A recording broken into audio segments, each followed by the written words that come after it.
Hello and welcome to another episode of the CG Garage. This is episode number 337, a primo episode. In primo, I mean it's a prime number, 337, featuring our good guest, Andy Boyd, who is the co-founder and VFX supervisor at Jamm VFX. I've known Andy for quite some time. He and I worked at Method back in the day, which was a lot of fun. He is a very creative person and a really interesting artist, and he's done a lot of interesting work. Kristen, what did you think of Andy? This was a great podcast. I loved it. You get to kind of hear his story just going from South Africa to London and now LA, which, as you said, he has his own studio, Jamm VFX, in Culver City near us. And you also asked the question, why are South Africans dominating Houdini? And he explains that as well. And then you guys go into a section of kind of visual effects and bidding on different jobs and the difference between like why people are moving to Vancouver to be for the tax reasons, but not necessarily necessary now. So as you'll explain it a lot better than me, but that was really interesting. Yeah, it was. I mean, it's a lot of, especially with COVID, people working from home, and then the geographic location is not necessarily as important anymore. And you're wondering why there's these tax incentives based on geography. And so that kind of is an interesting conversation that we had about that, and then how to bid on jobs. And yeah, it was a really great chat with him. So definitely you guys should check it out when we talk about that. Okay, great. Kristen, we have a couple of events, or one event going on. What's happening? Yep. So you can find this out at chaos.com/events. On September 9th and 10th, we are hosting 24 hours of chaos again. So it's going to be 12 back-to-back shows with more than 60 hosts, speakers, and guests, all in a 24-hour live stream. And we actually have our own site for this, which is chaos.com/24hours. And hours is spelled HOURS, all out. Perfect. Again, that's chaos.com/the number 24 hours. And that is where you can check out all the stuff. September 9th and 10th. Very excited about 24 hours coming back. We are going to be doing the West Coast show, but there are going to be 11 other shows that you can check out as well during that 24-hour period. Okay, we have a couple of product announcements. What's happening there? Yep, you can find these out at chaos.com. Recently, we had V-Ray 5 for Revit Update 1, and we also have V-Ray 5 for Cinema 4D, Maya, and Houdini, all Update 1s now available, and Vantage Update 1.3 was a little bit ago, but those are all available. Perfect. So you guys can check out all the product updates and the new features that we've added to all of these products at chaos.com. If people want to know more about the podcast, where can they go? You can go to facebook.com/CG Garage Podcast or chaos.com/CG Garage. And if you'd like to watch us, go to youtube.com/Chaos Group TV. Perfect. And if you have any ideas or comments or suggestions for podcasts you want to hear, let us know. labs@chaosgroup.com is the best way to reach us there, and we'll hear your suggestions. We've been getting some great suggestions recently, so please keep them coming. We will love to reach out to all the people that you think would be great to have on the podcast. Again, that's labs@chaosgroup.com. And don't forget to leave us a review on Apple Podcast and share us with your friends and your family. But for now, enjoy episode 337 with Andy Boyd, co-founder and VFX supervisor at Jamm VFX. Welcome to another CG Garage, where the Chaos Group talks. You'll know it's over when the last bucket drops. We're gonna fire off rays in high dynamic range. We know that ambient occlusion is passé. Global illumination won't lead you astray. And while image-based lighting is really swell, you need to make sure everything has Fresnel. Yeah, I went back and listened to some of the previous ones. They're really cool. I didn't realize you did this. As I'm working, I'm just kind of going back and listening to some, and you had so many great guests on. Yeah. I feel quite humbled. It's like everybody's so professional, and I come along and I'm like, oh shit! It's like an ordinary guy that somehow slipped his way into the podcast. No, absolutely not. You're not an ordinary guy, and it's awesome to have you. In fact, Melissa Knight says hello. By the way, she says hi. Oh, super, Yeah. yeah. So she said, "Oh, tell Andy I said hi." I said, "Absolutely." Um, Now, listen, Andy, you and I worked together at Method. I remember that was the first time we started working together, which was a lot of fun. But I have a question for you because I've had a few South Africans on the show, and all of the South Africans I know were big Houdini experts. Now, what is the secret? What is the secret? Why is South African visual effects artists so good at using Houdini? Where did that all start? Yeah, it's quite funny actually because when I first started in 3D, I'll bypass how I got into 3D. I'll tell you Okay. quickly. I'll do like a super short version so no one gets bored. But I studied printing, and one day when I was doing color retouching, working in Photoshop, a discrete Logic magazine was on the desk, Okay. and on the cover was a Rolling Stones music video that had just come out, where they were like giants walking in the city. Hmm. And I opened it up, and in this discrete magazine, they had like a breakdown of how they did it. It just totally blew my mind. I was like, this is like Photoshop on moving pictures. And I was like, I straight away then and there, I was like, this is what I have to do. Okay. And so I quickly phoned around, and it turns out there were two companies in South Africa that had a flame, one in Cape Town, one in Johannesburg. Hmm. And I called both of them, and both of them had 5 operators for the one flame working shifts. And they were like, literally 2 people would have to pass away or resign or something before you would even get onto the waiting Right. list. But the one company I called, they said, we don't need a compositor or any flame, but we do need a 3D person. Hmm. And I was like, 3D? That was pretty cool. What do I need? And they would say, well, come in next week Thursday and bring a show reel. And I was like, show reel? And they were like, like a collection of work you've done. I was like, okay. So I took a bank loan, bought 3D Studio Release Mhm. 3, made myself a show reel in the evenings that week. They went for my interview. And then in the interview, which was with Jason Iverson and Hilton Travis, Right. they were like, to be honest, your 3D is not really that good. And then I said to them, I know. I don't even know much about 3D, and I can tell you it's not that good. And I told them the story. And they were like, you did all that in 1 week? And I said, yeah. And I said, okay, well, we'll give you like a junior entry position, and you can come help us out. So that's when I started. And then when I started, it was Jason Iverson, Darren Hendler, a guy called Roy Mark, Uh-huh. and Mark Horsfield, Yep. all in the same room. Yeah. The people that I learned 3D from. So I feel like I got my grounding by just working with people that were so competent and so good. Right. But the only one using Houdini though was Jason Okay. at the time. Darren was using Softimage. Right. I started learning Softimage, and so was Rory. And then Mark Horsfield joined, and he started learning Houdini. But at that time, it just started. Prisms had just gone to Houdini, and he was just complaining about how hard it was. He was like, "This Right. is so ridiculously hard." And he'd be like, "I'm just trying to make a sphere and move from here to here," and I'd be like, "Oh, look at Softimage, click, sphere, move," Right. and he'd be like, "It's so easy for you guys." And then I just stuck with Softimage because I loved it, because I just wanted to animate and light and not be involved in all the hardships of watching them struggle. And I learned Softimage, and then went to XSI, Softimage, Maya, XSI, back to Maya, before I actually got into Houdini. So I had many, many years before getting into Houdini. And even though the whole time in the background, Jason and Mark were just killing it with, these amazing things they were performing in Houdini. Mm-hmm. And it was only when I moved to London, and I actually had left them, ironically, that I started getting into Houdini. And then it was a total eye-opener, because I always just assumed it was too hard to learn because it's all procedural and very programmy. But then I realized, actually, it's the reverse. If you're not good at programming and writing your own code, it's ideal because it's all node-based. You can plug things together, and it works really well. So basically, if you've got great ideas and you want to see them through, but you don't want to write scripts, Python code, it's the perfect software for you.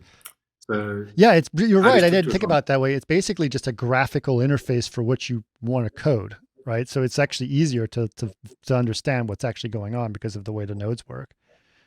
Yeah. Exactly. In the trial and error, and you can try things and be like, that's almost perfect. Just copy paste those on the side, create a neural network and experiment. Where with coding, it's a lot more. I don't want to say advanced, but it's a lot more kind of like you have to be really cognizant of what you're doing, and it's a lot more kind of abstract. Right. Yep. In your mind. So which makes it harder for kind of visual creative people to get in there. Yeah, interesting. Um, What so about David Prescott? Was he around during that time as well, or was he doing something? I just miss him, man. I missed him I'm so disappointed because I'm a massive fan of Dave, Hmm. and I have met him many times on like different award things and different Yep. events, and I'm a huge fan. He's such a nice guy, and I missed him by a couple of weeks. I was actually I was never going to be his replacement. He's like so far advanced, Right. but it was his available computer and seat that I think I came in to use. Oh, okay. But he's like a legend. He's amazing. Yeah. I work with Jason. I mean, I work with all those guys, Darren Hendler, all of them. So it's been really kind of interesting to see where all you guys came from. It's funny that you guys all sort of had a similar origin story or similar origin place that you worked on together, which was really kind of awesome. I mean, you don't necessarily, you don't always think of South Africa as super high visual effects, but it sounds like there were some very amazing things that were going on there in that room specifically. Yes, I mean, in South Africa at the time, in Johannesburg, there were only 2 companies doing it. Hmm. And I don't know how I was just super fortunate. I mean, to walk into a CG room and have that caliber of people working there to learn off, just super fortunate. Yeah, for sure.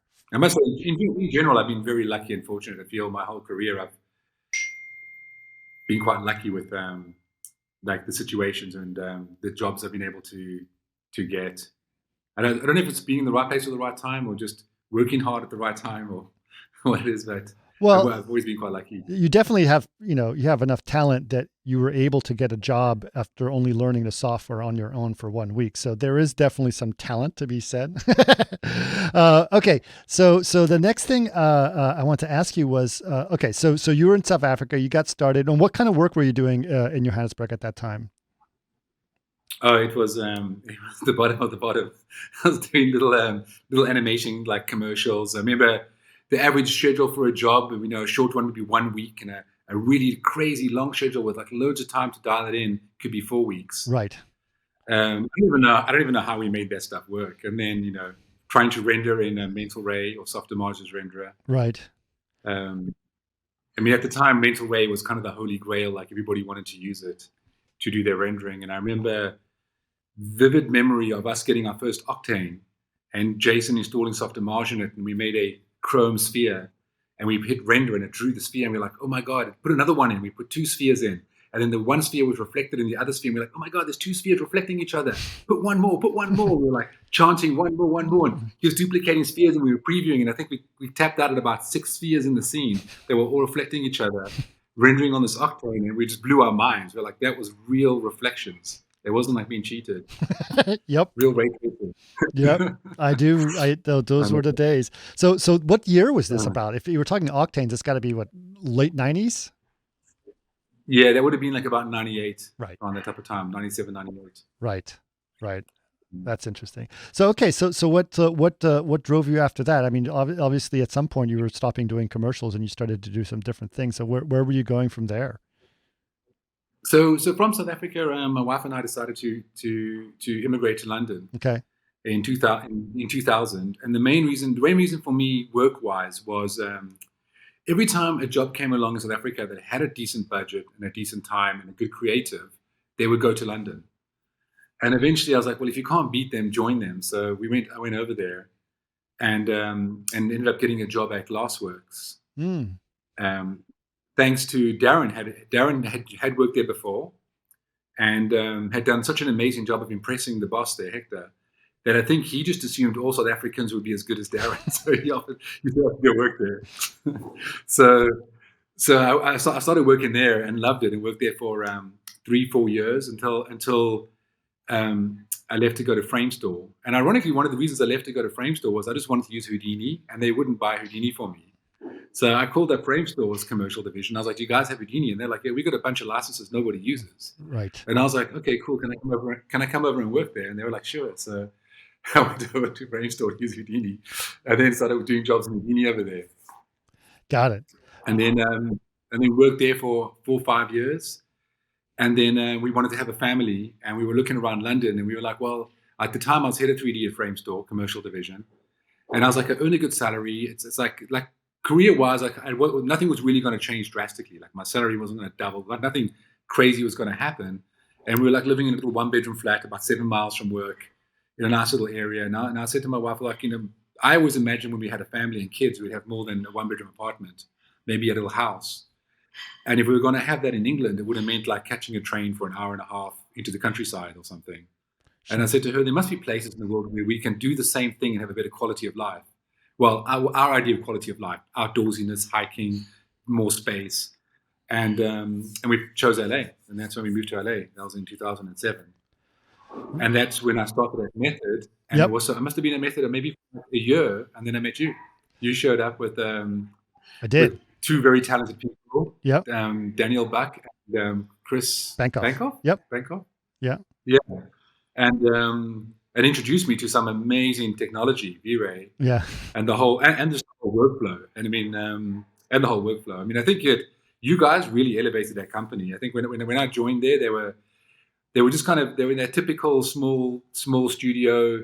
Every job is its own problem. Just bang it out. Somehow you get to the end. But there was never any like thought into like, well, how do we get to the end? How can we do this better next time? And then you guys really introduced a fantastic process there of workflow, color space, way of working, rendering with V-Ray.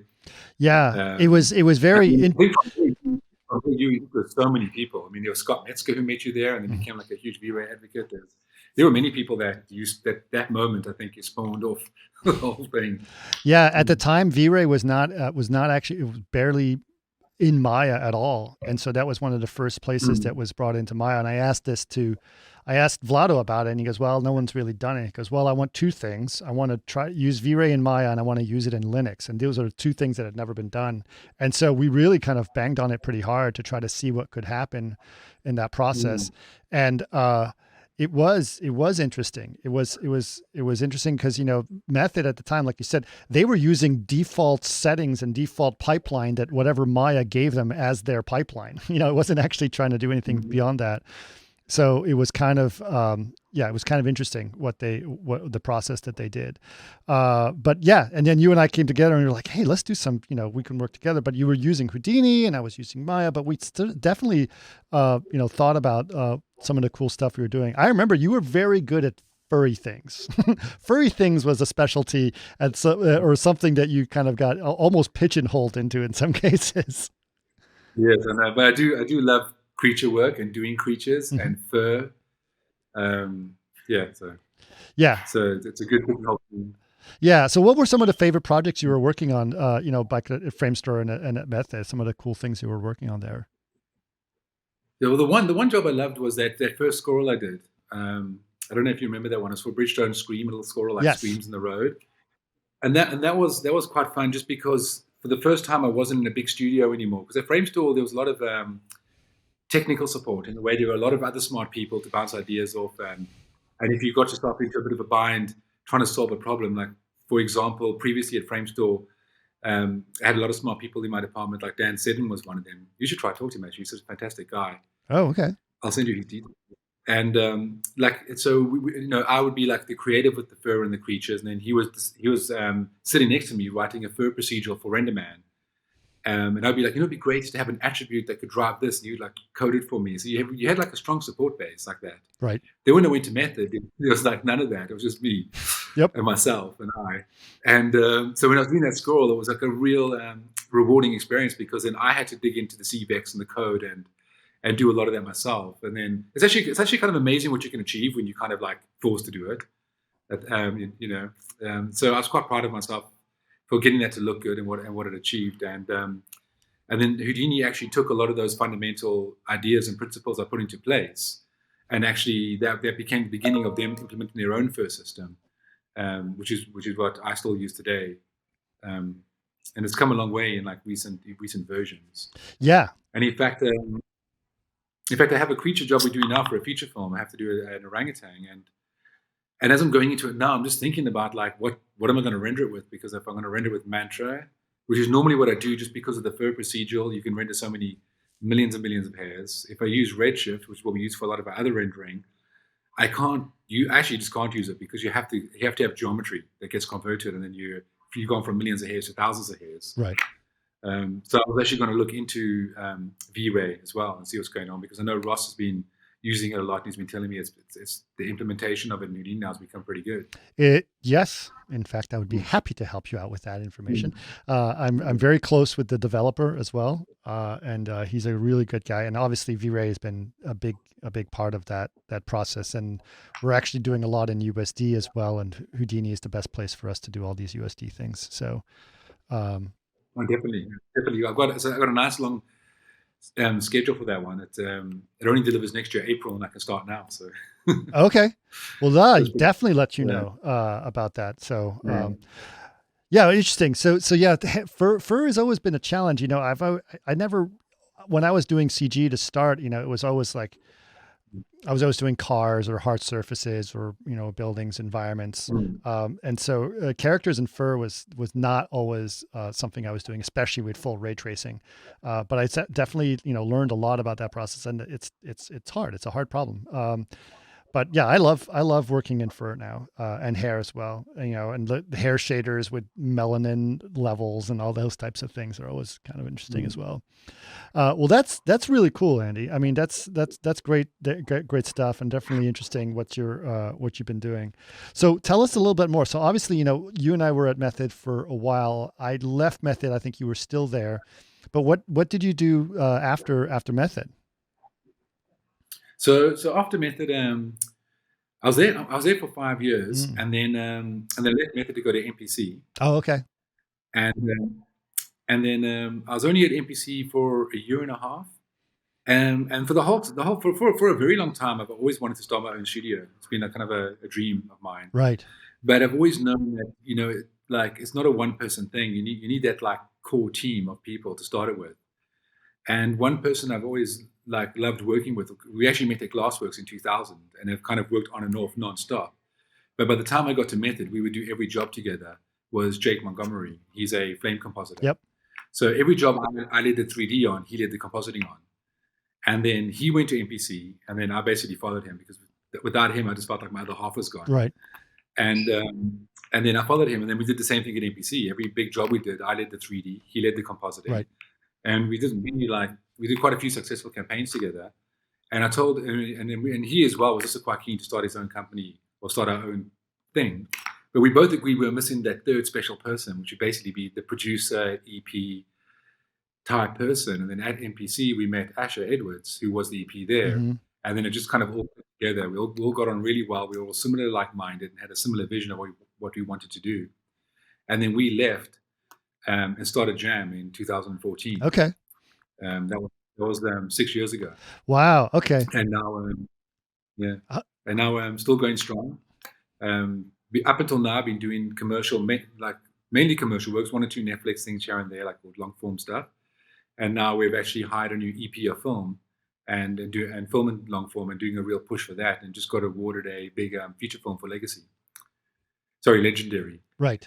Which is quite exciting because it's the CG creature I was telling you about that I need to R&D different ways of rendering. Uh-huh. So it's really exciting for me because haven't done so many creatures for commercials. I've always said like I would love to do one for a big feature film and then show the big feature houses how a small place can do great creature work. Right. So here's my opportunity. I better do good. Well, that's really cool. Well, how big, you know, obviously you said you started in 2014, so that's been 6 years. So how many people are you guys now? I mean, how big is your company? We're about 33 staff, 33 to 35 staff. Wow. And there's generally about 10 to 15 freelancers in the building at the same time. So okay. There's always about 40 people around. Yeah. And what was that experience like, starting your own company? I mean, obviously, you know, you start with your core group of people, like you mentioned, you got Jake and you got Asher, right? And that's pretty good tight group, but starting a company, that's hard. What was that like? It's super, super nerve wracking. And it's kind of weird because it's easy to talk about doing it, but then to actually do it, like resign from your job, remortgage your house, take all that money, and basically at the age of 40 go like broke, like you just have nothing, right? And put it on the line and say like, do you believe in yourself or do you not believe in yourself?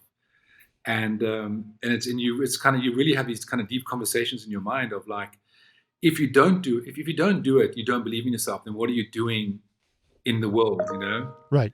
So you have to kind of go for it and do it, and then it is really nerve wracking. And I'd say that first year is really tough, because you're basically saying, we won't earn a salary for a year. We've taken all our money we've saved up you've accumulated up to the age of 40, throwing it into your company, and then mortgaging your house to raise the rest of the money, and then being like, I really hope clients come. Like, will they come? Won't they come? People say they will come before you start, but then when you do, nobody wants to be the first person to do a job with you. Right. And it's really hard. And it's kind of funny how you start off like, we had some, between the three of us, we had some fantastic like client relationships with head creators at agencies. And it's quite interesting that when you start your thing, nobody wants to take the chance and be your first job, Yep. Because then they're next on the line for telling their creatives, or the creatives to, they're the ones saying, I don't want to go to one of the guaranteed big shops. I want to go to these small guys that started up. And they're like, well, what if the job goes to shit? Right. It'll be your fault. And they're like, well, I don't really want that responsibility. Let's just stick to, the mill. Yep. We'll wait until they've done a few jobs, and then we'll go. So when it's safer. So it's very hard to kind of break into like the confidence. And I'd say it literally probably took about 2 to 3 years of building confidence with agencies and creatives and directors, doing small jobs, executing them well, and just kind of like showing that you can slowly do it, working your way up from CG headphones to creatures. It's been an absolute blast doing it, because looking back now, it was quite a rewarding experience. Although when you're in it, it's nerve-wracking, and it's kind of great. Now we've got to the place where you get to turn work away, because you are only 30, 40 people, and you kind of pick the projects you want to work on. Yeah.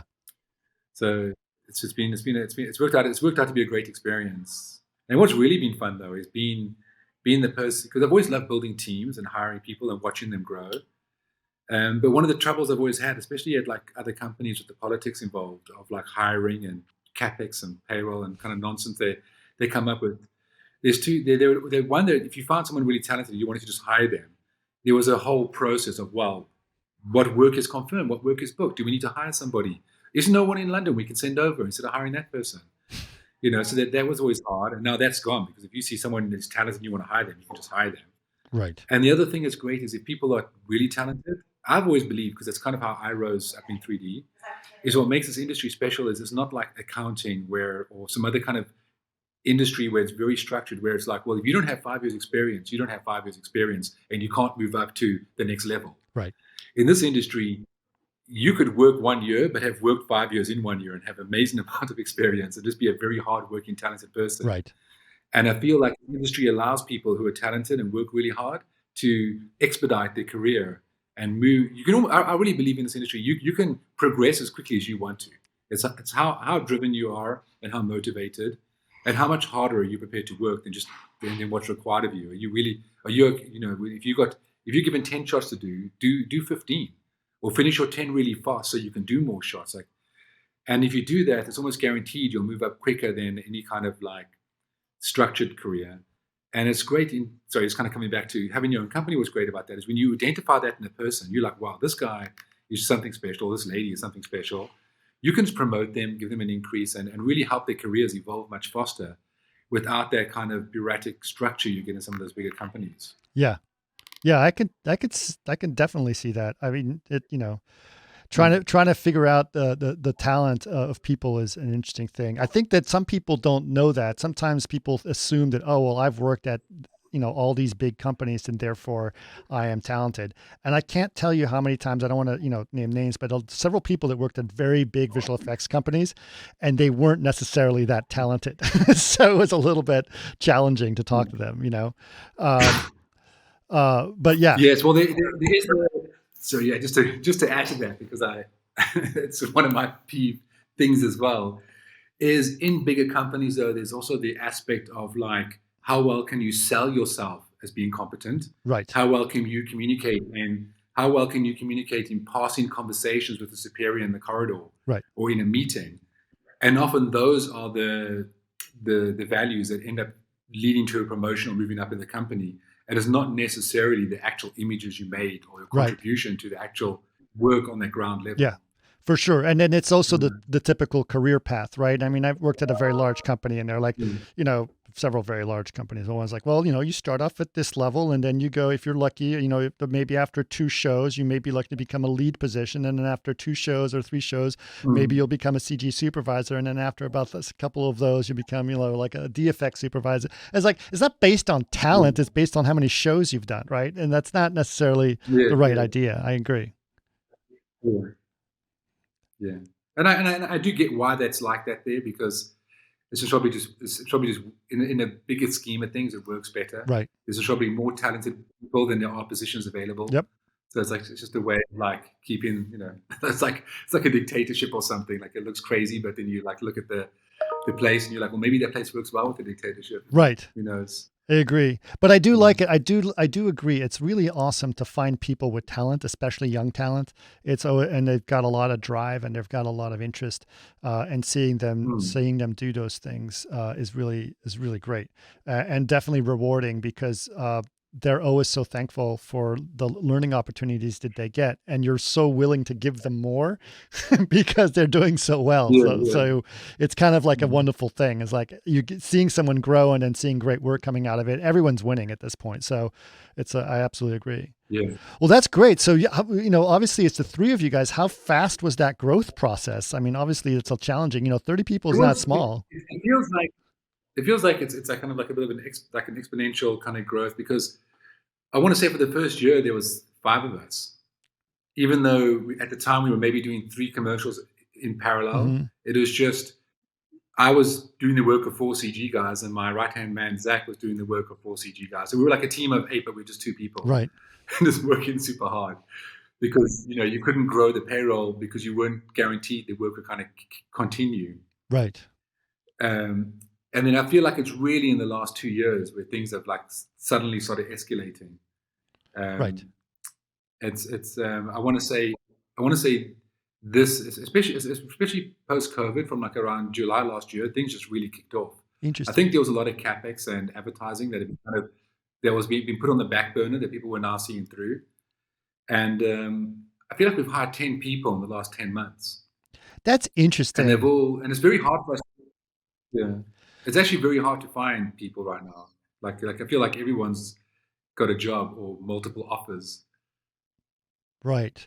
But you know, there's some companies that did not necessarily do well during COVID, and some that excelled in some ways. Do you think what do you think the difference is in between like the kind of work they do or the attitude they do, or like how do you think how that balanced itself out? Well, one thing I noticed is so going into COVID, all of our work was commercial, the traditional commercial work that where a production company films something and then we deliver it. Right. And when the production company stopped filming because of the COVID lockdowns, our work just pitted out, and we had no work for 3 months. Right. And then that was a real big eye opener, because I was looking around at other companies that were busy, and you saw a lot of the design companies or full CG companies that do a lot of full CG work were still like cranking away. In fact, they got more busy, because there was people who wanted to film ads, and they're like, well, if you can't film it, what if you do it all in CG? So these kind of like all CG companies were like, they were going full steam the whole way through COVID. And there was also, I noticed, companies that had long form work where they had already been filmed, but it was a 9-month schedule to like deliver the work. They were keeping busy too. And then we decided that at that moment, it was like, we are going to start a long form film division. And we're also going to start doing a lot more full CG work, which we actually started doing now, like a lot of kind of like Sony or Xbox style commercials, where like a lot of abstract, beautiful particle simulations and that type of work. So we can kind of beef up that side of our business, where in a way, if we ever had a lockdown again, it wouldn't just be so dependent on production companies filming stuff. It was quite an eye-opener, because when the going's good and you're busy, you don't really realize how all your eggs are in one basket until the chicken stops laying eggs, and they're like, oh shit, we need to be more diversified and have more reach, because the talent and the things we do, it's the same skill set across all those mediums. So there's no reason not to like get involved in the other stuff. Yeah, absolutely. I think you're absolutely right. It's interesting that you say that, that you guys figured out how to diversify very quickly. I think that's what some people didn't have that ability or didn't necessarily foresee it or couldn't have, it was just the way that they operated just didn't allow that to happen. But it is an opportunity. And what about working from home? Obviously, you had to do some changes there. Was that something that was easy for you guys to adapt, or? Yeah, well, we were kind of fortunate in a way that someone called Stu Burris, an animator. You Yes. might remember him from Method. Yeah, so Stu's like a longtime friend of mine. I'm sure you know him well as well because he's been in the industry for Hmm. ages. He had a kidney transplant like years and years ago. So when COVID started, he was worried. Well, I was worried for him is that his immune system is impaired because of that, and he's on like medication. So I said to our engineer, we need to get Stu working from home like ASAP. This is like in December. This is like early January, like when you first started hearing about it breaking out in China. Hmm. I was like, if stuff goes bad here, I can't have Stu coming into the office and getting sick. His immune system compromised. So I feel like we had like this 2 month head start to getting Stu working from home Mm. and problem solving with him. And then when things like when it was a legitimate problem and you're like, holy shit, this is actually in America now. We like have to like leave the office and work from home. We already had like problem solved the whole working from home with Stu, with the remoting into our workstations over here. So that actually worked. That actually worked pretty well. And then so everybody just switched over to that. Right. And then we were really concerned about. It took us so long to build our crew because we're so meticulous about hiring people. So like it's so hard to like, especially at a smaller company. Like there's no, everybody is so accountable for what they do, and the combination of having to be talented and have a great personality to fit in with everybody. There's not that many people around that has both. So it's taken us a long time to build our team, and we were just like, the one thing we can't do is let anybody go during COVID because it's taken so long to find those people. And we would just be devastated if after COVID we got busy and we couldn't find those people or they weren't available because they're taking other jobs. So we kept everybody, and it worked out great because it actually ended up only being 2 to 3 months of quietness, and then it was just all guns blazing again. Right. But you were Um, able to survive those and 3 months, right? That was the thing. You probably had enough saved up on the company to be able to survive that process, right? yes, exactly. Yes, exactly. Luckily, we were like 1 month out from not having enough, and then it would have been like payroll reductions or something. Right. And and then and then people started coming back to the office really quickly. And in fact, now the whole office is back right now. So we've all been back for, I want to say, like a month. Everyone's been vaccinated and touch wood have been safe. And luckily, I don't think one person in our whole crew out of the 30 people actually got COVID. That's good. And we were all super diligent with our like quarantining and looking after ourselves. Good. Good. Well, that's great. I mean, that's a big relief. I'm really glad to hear that. I'm really glad that, people like you have figured out how to work it. Do you feel that post COVID now, shall we say? I mean, I don't know if it's quite post yet. I still think there's lingering aspects of it that are still around, but do you think that you've learned something new, or that there's some things that you're going to take away from this that is going to make you stronger and better as a company? Oh, absolutely. I think a couple of things. One is what I was saying first of all about just diversifying a bit as a company. Hmm. So we're not so dependent on the fact things need to be filmed, and building that kind of full CG and more kind of long form, longer projects that could stretch a closed down period of something that's already been filmed. The other thing is just the importance of your staff and their talent and their loyalty. Everybody was just working away, cranking away. Even if we didn't have any work, nobody like disappeared as if it was some kind of 2-3 month vacation. Right. Everybody was checking in every day. Can I help with something? Do you want to pitch on a job? Do you want to do like a spec spot? Do you want to just do something? So we're not sitting around, like everybody was like so committed to helping the company keep going and sticking with it. And it's so rewarding when you see that, because you can't buy that in any way. Right. And then so now we have the opportunity to repay that loyalty by, now that we're really busy, looking after everybody extra good, and and treating them as well as we possibly can. And then I guess it's just like it's nice to. I think it's like nice that to have a bit of a grounding in, like, I don't know what the right word is, but sometimes getting a bit of a scare, it makes you appreciate what you have so much more. Hmm. And now kind of when you come to work, you're like, oh, I'm so glad we're still here and we're able to do things and keep going. Like, 'cause it all seems kind of easy when the going's good, and then it takes an event like that to just make you realize how fragile things can get really fast. Yeah, it definitely makes you Um, appreciate it for sure. yeah, Yeah, absolutely. yeah, for sure. So I have a couple other questions. I want to know, obviously what you were when I saw some of the stuff you were doing back in, God, we're looking back 12, 13 years ago when you and I first worked together. Uh, uh, what we were looking at, okay, the future of things, or things are going to change, and Method definitely saw some stuff that they wanted to change, right? And part of what you and I were doing when we went to Method, like you said, it was a small boutique place that had done things in a very, nice, only solving one problem at a time kind of place. They weren't necessarily thinking about the big picture or where things are going to go. But you and I sort of had the privilege of being part of that company's growth, as you mentioned, right, and figuring out where it wanted to go. What about today? Like, what do you think about now? What's the next growth period? What's the next big thing that's going to happen? Did you think in visual effects or in the industry in general that's going to change the way that people think about visual effects? What's the next thing that you're planning for? Well, it's kind of like a tough one in a way, because our industry is always evolving so quickly as it goes.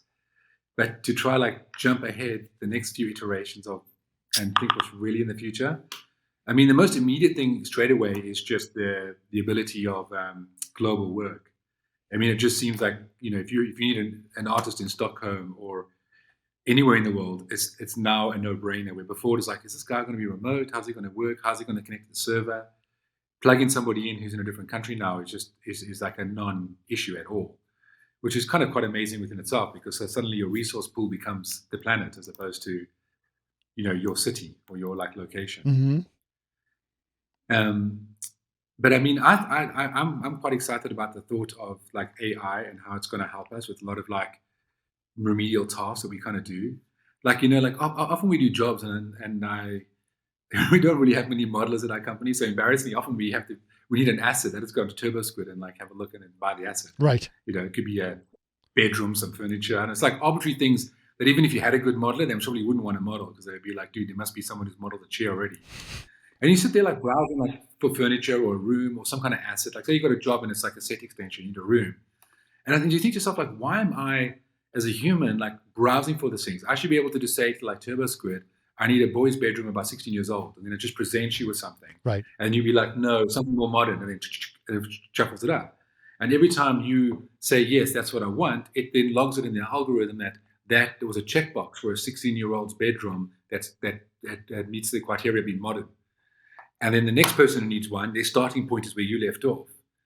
And it feels like to get your assets delivered, you just imagine there must be, I don't know, it just doesn't seem like it'd be that far away to have an AI that could just manage that for you. That exists. Where you could just, there's a tool called Prometheus AI.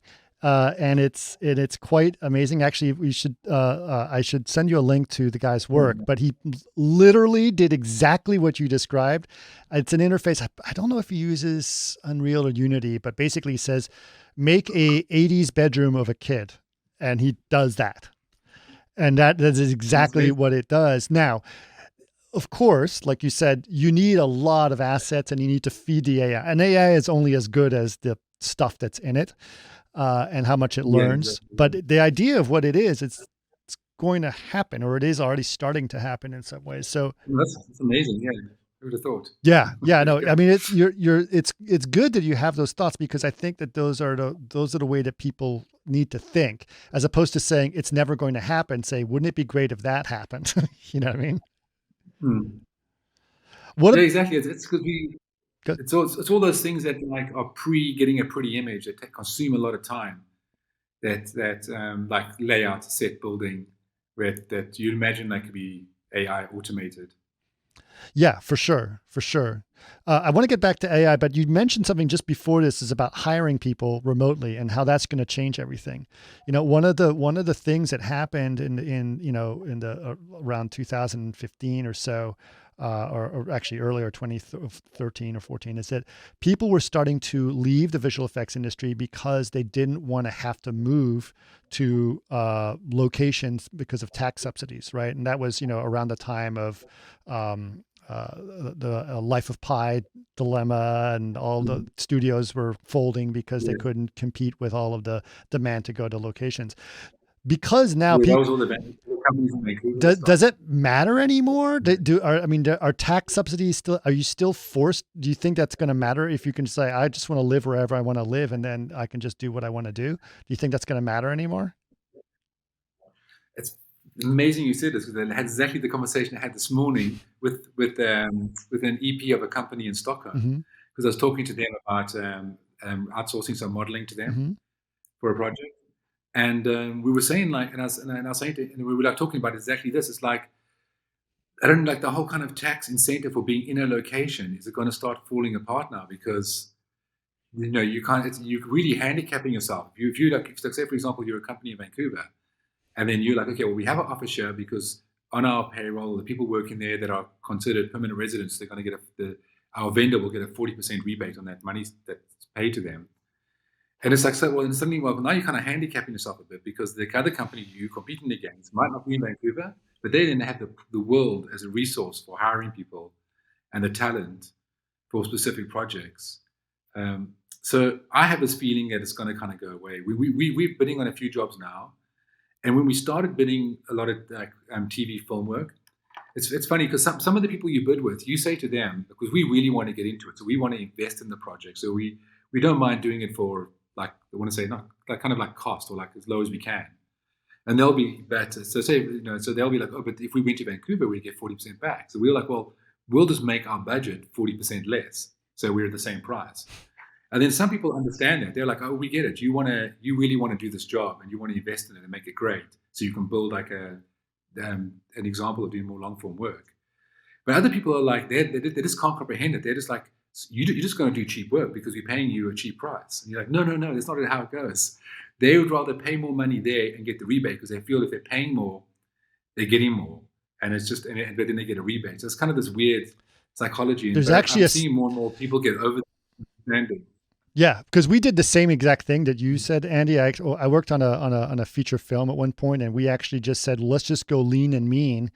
And I work with producers, like, okay, we staff up real small, right? But we get really talented people, and we'll be able to do it. And we pulled it off. We did it at the price that they wanted, without the rebate. But we did it in LA. They got pissed off because for their business model, they actually used a rebate as collateral on the bond that they used for the film. So because they never actually got the rebate, it blew their bond margin. So it has nothing to do with they feel like they're getting better work. It has to do with their how they get their loans to doing the movie. Yeah, it's more accounting driven. That's really interesting. I did not know that. Yeah. So and I kind of get it. I mean, but I think you're right. Is that at some point the film industry is like, wait a minute, why are we flying all over the planet to do this?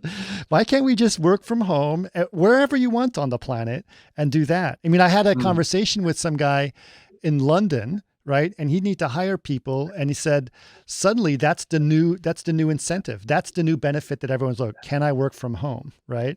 And he's able to hire people in Scotland, and that, they don't want to move to London. And he says, but they're extremely talented and it's great. We just Zoom with them and they're in the same time zone. So that's even easier.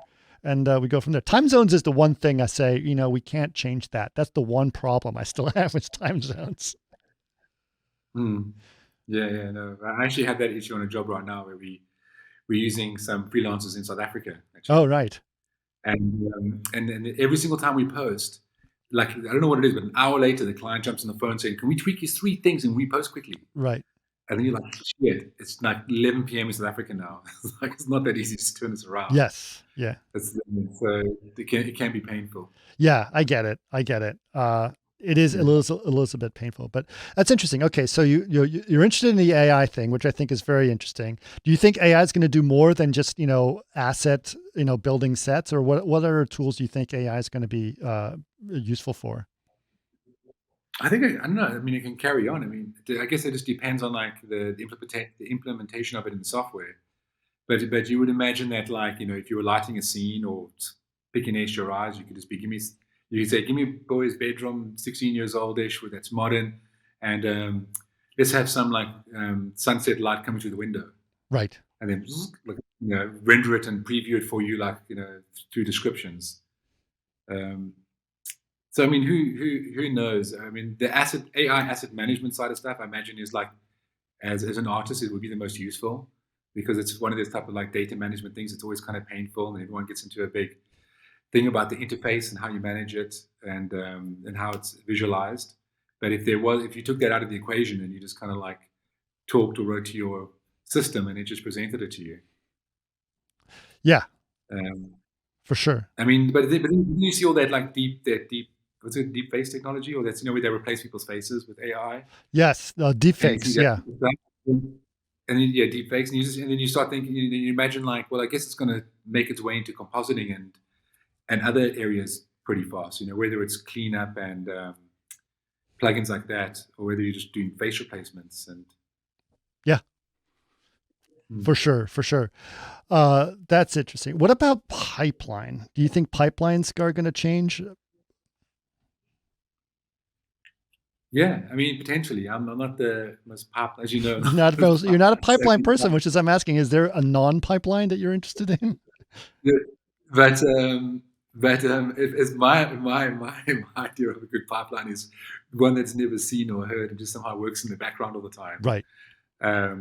Which is kind of how our pipeline is at our company. It's like, it's very functional, it's very well written, it's all kind of Linux based. You have control over everything from versions of plugins to versions of the software you're using. You can do it on per shot, per show, per company levels. But like using it is just like a doodle, and you never have to think about it. Right. But it does feel like, what could be really useful as well, and you're surely going to tell me there's something where it exists for this too, but even just like server management and space disk management, no matter how many terabytes of space you have, somehow you just keep filling it up. There's probably some clever AI systems that'll just like look at things that haven't been utilized or accessed for a while, archive them, remove them, and you'll probably never know, because the truth is you didn't need the stuff anyway. Right. So yeah, I have a feeling on that one. It probably is already software that exists. Right. Yeah, no, those are very valid. Yeah, all those points are extremely correct. I'm just curious about what things are going. Obviously, I know that there's a lot of ideas in terms of things with virtual production and real time, and in terms of pipeline, a lot of people are talking about USD and stuff like that. So I'm just curious about what you think. But I know that you tend to be the guy who wants to make things and not necessarily, like you said, not have to worry about the pipeline. Let the pipeline be invisible so I can continue to do what I need to do and not have to be conscious of it all the time, right? Yeah, for sure. But one thing that's interesting, just to go back to you mentioned virtual productions there and sets. I know, like one thing that's quite interesting is when the Mandalorian came out, and they released a couple of their making ofs, how they had their like LED kind of dome light sets in their filming, especially during COVID, that grew like immense popularity. I want to say, like, literally every time we did a call with a client, it came up like, can we do that? Yep. We can't get to a location and film because of COVID. Could you build a virtual set and we just film stuff? And it's kind of toned down a little bit now, but the value of it is still recognized, and it's still very popular. And we did like, and we've used it on a few commercials, and it becomes particularly useful on shows where, if you have like a 1 or 2 off shot thing, it just doesn't make sense because there's so much setup cost with the stage and the light setup. Right. But we did, example, we did a Nissan campaign where I think it was like 19 commercials in total.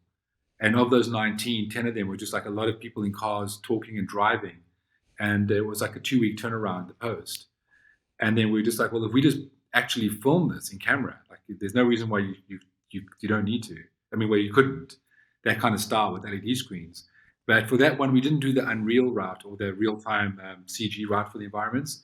Production actually just got like a dome camera and actually they just sent like a rogue car out to some landscapes they liked. Like Google walked it, liked it, and then just sent a car out and filmed it. And then just played that back while they were filming all the stuff in the car, and it worked extremely well. I mean, it saved, and basically what would have been like big comp shots, which just became like in-camera shots. Right. And there was 1 or 2 where the LED screen didn't quite like hold up just right, and we ended up replacing it. But for the most part of it was like in camera. Right. And I feel that technology-wise, that's going to be quite exciting because I feel like it's still it's at the beginning of a technology curve where it's like very expensive and hardly anyone's using it. And I feel like it won't be long before dedicated stages with LEDs already built, so you can just walk in there with your footage and use them. In fact, when we did the Nissan campaign, we talked to some guys that were actually building a stage, and that was their goal, to set that up. Yep. It wasn't going to be ready for our shoot, but it was something they were planning for the future. I'm almost sure there's 100 or plus stages that are being built right now for exactly that purpose. Yeah, exactly, for that thing. But the cool thing is when they do that, though, and there are 100 plus stages, and it becomes more competitive, it'll be a really cool thing to do and get involved with, you know, and then start tying in the whole kind of like real-time environment of dialing in the lighting interactively on a real set. I think it'll be quite exciting. Yeah. I did speak to a bunch of VFX supervisors during that time, and they're like, you know, they were getting tired of the, can we just Mandalorian it? You know, like that was the thing that they're being told. And it's like, well, hold on. Let's think about what you can. It's not like this magic thing. And you do need a bunch of people on a stage to run it. So it's not like you're completely avoiding social distancing in the process, you know?